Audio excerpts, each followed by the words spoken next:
Welcome back, everybody, to another episode of Bros Park. Today we have Kaiju number 8, and as always, I will be one of your hosts, and I'm always joined by.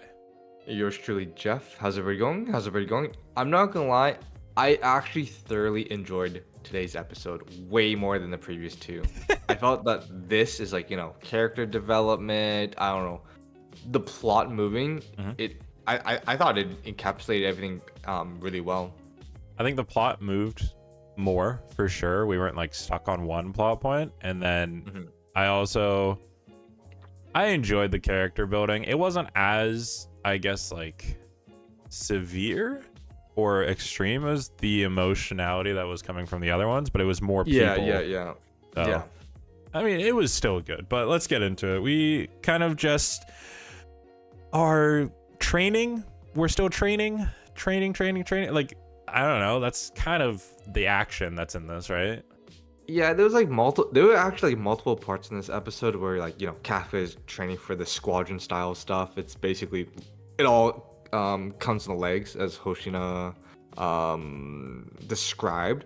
But then that was only for a quick bit. But then what I really enjoyed about this episode, which I think like this whole season has been missing, the comedy elements. Okay. Season 1 had so many like comedic elements, the old man, ha ha ha, he sucks and everything, and like just his reactions. But like we haven't really seen that recently. Maybe it's because this arc is a little bit more grittier, more dark. Yeah. But his interaction with Kikuru were like really like funny, right? He's like, hey, I asked him to get your phone for you. I knew you wouldn't do it or something. Yeah, there's a bit more back and forth and that banter, and him just kind of sulking in his bedroom. Firstly, that bed is giant. I don't know if you look at it. It's his huge. room is massive. But he lives like a king in a box. In a padded room. Yeah, he's all self-conscious because he's been afraid of what his old squad mates would think of him. Which makes sense from his point of view, because what we see is from the audience, like, we see that they miss him, they respect him, but from his point of view, he's like, yeah, I turned into Kaiju, I'm leaving now. Yeah. Right? And I get taken away. I'd get being scared 100%. But, he says it's been 2 months since he last talked to them, and he was kind of worried about his phone, but now it's blown up, and lo and behold, all of his worries go away, and Ren and Furuhara he's are Mr. fine. Popular. He's Mr. Popular. Yeah, like 500 messages or something. And 503, man. Oh, sorry, my bad. And he just kind of cries to himself because everybody's so caring and everybody's telling him to make it back alive, and that's very nice. That's very wholesome. Until Kikuru says, "Shut the fuck up, little bitch boy. We gotta go and train." I like when he got his phone finally turned on. Freaking Reno called him immediately. That guy is like Naruto. He's terminally online. Really, like, how did he know? He probably saw like, oh, like he's actually online, active. I gotta call him. Dude, in my head, he's been calling him every day and like leaving voicemails. Yeah, and I love how like he accidentally hangs up on Reno, but like Furuhashi calls, he picks it up. He's like, dude, why'd you pick up for him, man? This guy's like a nobody. And they're still in the hospital bed from when they were running their suits. It's like, dude, come on. I thought that was pretty funny. And even Kikuru too. Like she comes in and she's like, hey, like, hurry up, dude. Come on, stop holding us up. Yeah, Ren calls him out, saying, "I bet you didn't even try that hard. I bet Shinomiya was the one that got you your phone, huh? Yeah. So I thought that was pretty good. And then I also liked, like, because like there's so many parts. The representation of General Isao in number 9. Dude, he's like in the water. He's like, I can't keep this up, right? Yeah. Because like his body's like pretty much devoured, right? So that was like his like mental representation. Yeah, he's trying to resist the power or whatever. He shows him just floating in water, and I'm like, what would be cool if they showed him like him slowly losing his body, like just his head, and then they actually did that. I was like, oh fuck yeah, dude. Yeah, his limbs started disintegrating in there, and yeah, I thought it was cool. It kind of threw me back to Neon Genesis, the mind episode, but better. Yeah, and then like I guess he can sort of see what number 9 sees, because he's like, oh fuck, man, these eggs are growing way worse than I imagined. Yeah, and then like they actually start hatching, and like I think this is like, I like it when Kaiju number 8 kind of delves into like the horror aspect, because it or like the creepiness aspect, because then we start seeing like sightings of these new kaijus, and like they're like kind of freaky. They have this ominous, like eeriness to them. Yeah, they're all like, basically they all seem on par with numbered kaiju in different ways. Honestly, what they resembled was Jujutsu Kaisen, the curses, the cases, and like the creepiness of them, right?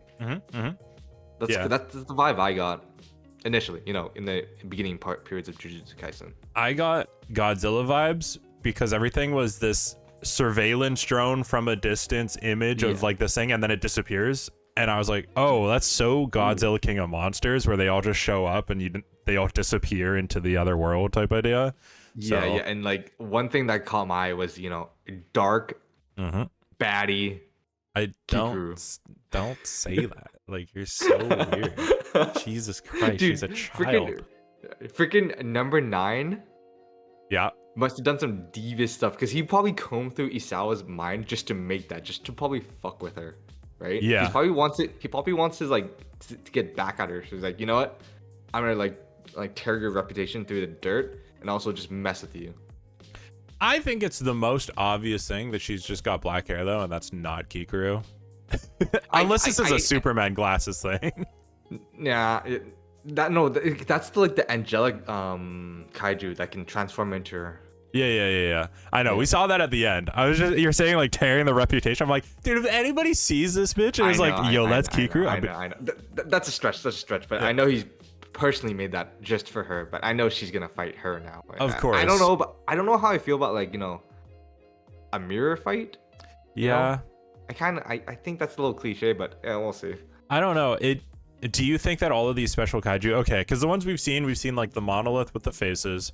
We've seen the brain Halo one that you're talking about, the running one who just sprints, the fish one. Yeah, the fish one, and then there's the like tentacle tree one.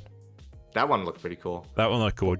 What I'm assuming is that like these kaiju are all spread out, so number 9 wants to spread the Jackdiff, whatever the defense force is, super thin, and just hit him hard.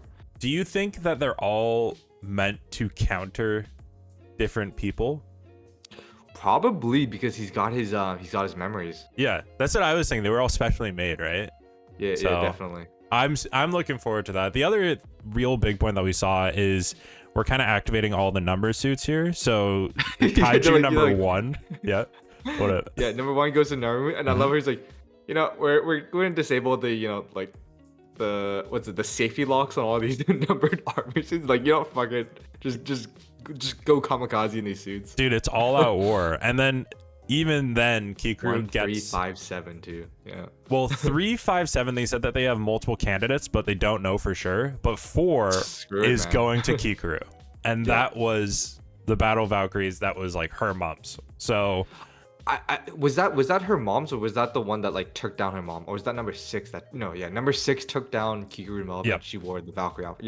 Yeah. So this is her mom's, and that's why she was kind of like, oh, I'll avenge Papa, like, with your help, Mom. Yeah, I don't know how I felt about that. I felt like that as well is a little cliche. I'm donning my late mother's like battle suit. I'm like, I guess. I don't mind it, because there's only so many suits. I guess like she could have had another one, but I mean, one's got to go to Narumi for sure. Yeah. I would have liked 6 going to her almost, but like, dude, I was also thinking Narumi's gonna be. I think he might be like over geared. Number 1's battle suit, the eyes. What was the eyes from? 2? No. Yeah, something that can see the future, right? Yeah. I'm like, hey, like he might be overclocked, man. I mean, you know when Skyrim you equip too much stuff, you're like, oh, I can't move anymore. Yeah, I mean, I don't think Narumi's gonna have any problems with it. I think I'm more excited for Hoshino's new weapon when this finally comes, because we still haven't seen. Dude, I think it's gonna be a battle suit. Unfortunately, I just want it to be a katana, but given how like things are panning out, it seems like a battle suit. All of the numbers. It makes sense for it to be a battle suit, dude. Yeah, Man, I just want the I don't know. I'm still praying. If the battle suit dude. happens, I want it with the eye and the face. You know, the eye where the chest is, and the face with like the navel is, and wings and shit. That'd be fucking. But the suits seem just like nothing. Like I don't know. 6 has like the little back fins from like 6, and then 4 has a cape. It seems like. Yeah, it seems like, but you know, they said 3, 5, 7, 1 suits, right? I'm like, I guess you got to make them into suits now. Yeah, it gives them their own like, you know, distinction, but like, yeah. What I'm thinking is, this is my headcanon. Okay. Kikuru's gonna put on number 4 suit, and she's gonna face off against Kaiju number 9, and that's gonna trigger Isao in the whole, you know, his mind trap thing, and that's gonna cause him to like resist a little bit, and you know, downfall number 9. I could definitely see that happening. I'm trying to figure out if it's gonna be that or Kikuru goes mirror matchup, or maybe mirror matchup just happens first, or Kafka fights the dark Kikuru, because he I think Kaiju number 9 kind of sees that, like, you know, every single time Kafka's there to save Kikuru, and he probably knows their relationship too, right? Yeah, I just don't know if they'd put the big bad guy against not Kafka. Well, I assume it's gonna be like, you know, like a joint fight, right? Yeah. There's no way that anyone can take down number 9 by himself. Yeah, because also dude, as soon as I saw the running Kaiju, all I could think of was Dandadan, the mannequin. And it was cool because that Kaiju wasn't even destroying the road. No. So like it's light on its feet. So like to be able to do that means like you have excellent muscle control. And he's running 100 clicks an hour. Like, damn. Yeah. All right.